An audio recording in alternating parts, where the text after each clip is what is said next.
सातबारा नावावर नसलेल्या शेतकऱ्यांना फडणवीस सरकारचा मोठा दिलासा। 2,31,000 शेतकऱ्यांच्या ॲग्री स्टॅकचा मार्ग होणार मोकळा। महसूल मंत्री बावनकुळेंचे आदेश।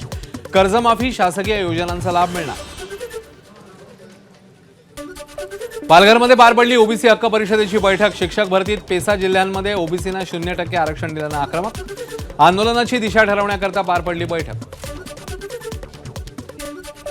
मुंबई पोलीस शिपायाला ड्रग्ज प्रकरणी अटक। मालवणी पोलिसांची मोठी कारवाई। किरण इंदुलकर अटक करण्यात आलेल्या पोलीस शिपायाचं नाव। बनावट ग्राहकाच्या माध्यमातून करत होता ड्रग्जचा व्यवहार।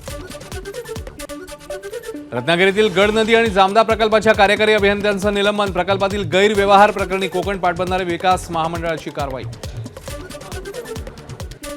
धुळ्यामध्ये दोंडाईच्या शहरामध्ये अन्न औषध प्रशासनाची कारवाई। एका आस्थापनेतनं तब्बल 5,89,000 रुपये किमतीचा 2,960 किलो सोयाबीन तेल साठा जप्त।